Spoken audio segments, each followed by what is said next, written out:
الحمد للہ رب العالمین والصلاة والسلام علی سید المرسلین اما بعد فاعوذ باللہ من الشیطان الرجیم بسم اللہ الرحمن الرحیم۔ اچھا جی، ایک بہت اہم بات جس کی طرف عام طور پہ توجہ نہیں ہوتی، بے توجہ ہی ہو جاتی ہے، وہ یہ کہ ہم بڑی بڑی نیکیاں تو کر لیتے ہیں، حج کر لیے، عمرے کر لیے، خیراتیں کر دی، زکوٰتیں بہت بڑے پیمانے پر دے دی، لیکن جہاں ممانعت ہے، جہاں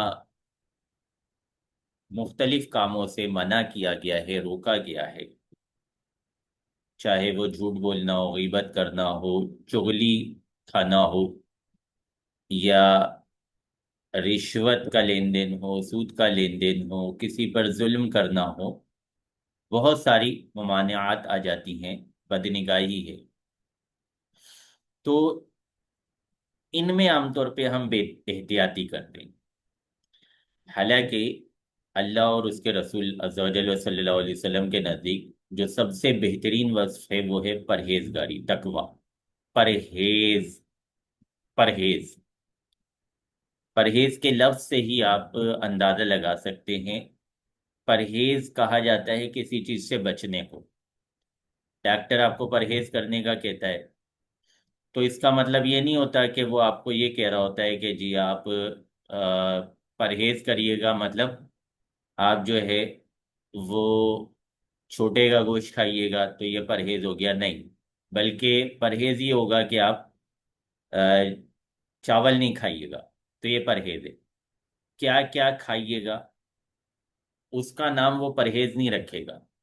بلکہ جن چیزوں سے وہ آپ کو روکے گا، جن چیزوں سے وہ آپ کو منع کرے گا، ان کو کہے گا کہ ان چیزوں سے پرہیز کیجیے گا۔ تو پرہیزگاری اللہ اور اس کے رسول کے نزدیک سب سے زیادہ پسندیدہ صفت ہے، سب سے زیادہ پسندیدہ وصف ہے، اور علماء نے یہی بات بیان کی ہے کہ نیکیاں کرنے سے زیادہ بڑھ کر جو اللہ اور اس کے رسول کے نزدیک مقبول ہے وہ یہ کہ ان کے احکام کے مطابق، اللہ اور اس کے رسول کے احکام کے مطابق جن کاموں سے روکا گیا ہے، جن کاموں سے منع کیا گیا ہے، ان سے پرہیز کیا جائے، ان سے پرہیزگار بنا جائے، ان کے مقابلے میں متقی بنا جائے۔ ہمارے یہاں متقی، صاحب تقوی اس شخص کو قرار دے دیا جاتا ہے جو اچھے کام کرتا ہے، نیکیاں کرتا ہے، کہ لیں نمازیں پڑھتا ہے، روزے رکھتا ہے، نمازوں کا پابند ہوتا ہے،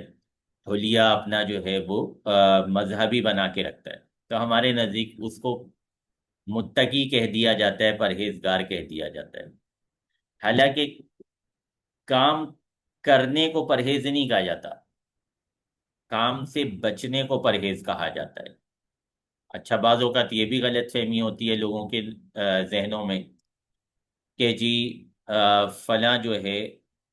اس نے یہ کام نہیں کیا، اس نے یہ کام نہیں کیا، اس نے یہ برائی نہیں کی، اس نے یہ برائی نہیں کی، اس نے یہ برائی نہیں کی، تو جی وہ تو بڑا نیک ہے۔ برائی نہ کرنے پر نیکی اس وقت شمار ہوتی ہے جب کوئی شخص کسی برائی کو کرنے پر قادر ہو، اس کو موقع ملے اس برائی کے کرنے کا، اور پھر وہ اس برائی سے بچ جائے۔ کسی برائی کے کرنے کا کسی کو موقع ملے اور موقع ملنے پر وہ بچ جائے تو پھر یہ نیکی ہے۔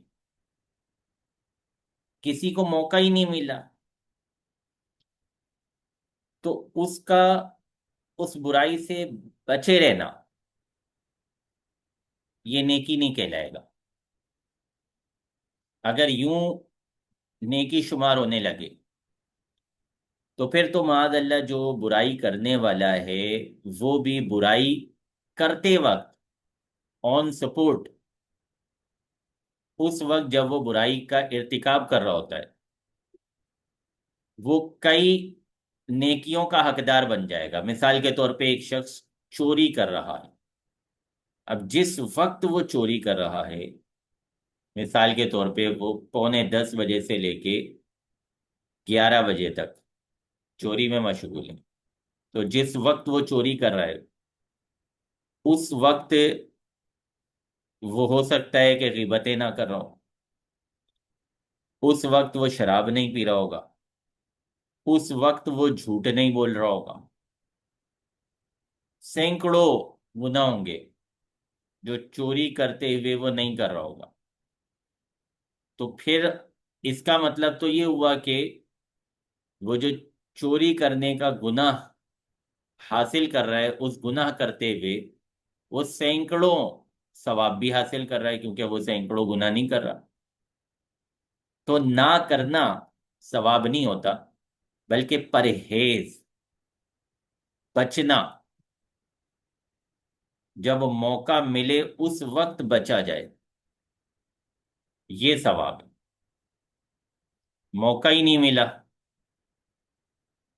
اب کسی شخص کو کسی گناہ کے کرنے کا زندگی میں ایک ہی مرتبہ موقع ملا، اور جب ملا اس نے کر لیا وہ گناہ، تو اب آپ کہیں گے کہ جی اس نے صرف زندگی میں ایک مرتبہ گناہ کیا، باقی ساری زندگی یہ اس گناہ سے بچا رہا ہے، لہذا ساری زندگی اس کو ثواب ملے گا، صرف یہ ایک وقت کا اس کو گناہ ملے گا۔ تو ایسا نہیں ہو سکتا، ثواب پرہیز پر ہے، بچنے پر ہے، اور بچنا اسی وقت کہا جائے گا جب وہ کام کرنا اس کے اختیار میں تھا، اس کے لیے پاسبل تھا، اس کے لیے ممکن تھا، اور پھر اس نے اللہ کی رضا کے لیے اس کام کو نہ کیا، اللہ کی فرما برداری کرتے ہوئے اس کام کو نہ کیا۔ تو دو باتیں یہاں پہ میں نے آپ سے عرض کرنی تھی، ایک تو یہ کہ نیکیاں بہت زیادہ کرنا اور گناہوں کی پرواہ نہ کرنا، یہ مقبول نہیں ہے، قابل قبول نہیں ہے، اللہ اور اس کے رسول کے نزدیک شریعت میں یہ قابل قبول نہیں ہے، بلکہ شریعت میں قابل قبول یہ ہے کہ آپ برائیوں سے بچیں، اور جو فرائض ہیں، جو واجبات ہیں، وہ تو ادا کرنے ہی کرنے، اس کے علاوہ جو نیکی کر سکتے ہیں وہ کریں، بہت اچھی بات ہے، لیکن نافرمانیوں سے بچیں، پرہیزگار بنیں۔ اور دوسری بات یہ کہ نہ کرنا نیکی نہیں ہے، بلکہ بچنا نیکی ہے، اور بچنا اس وقت کہا جائے گا کہ جب موقع ہو اور اللہ کی رضا کے لیے، اللہ کے حکم پر عمل کرنے کے لیے اپنے آپ کو اس کام سے، اس برائی سے، اس گناہ سے روکا جائے، بچایا جائے۔ اللہ تبارک و تعالیٰ سے دعا ہے ہمیں پرہیزگار بننے کی توفیق عطا فرمائے، آمین ثم آمین، بجائے نبی الامین صلی اللہ علیہ وسلم۔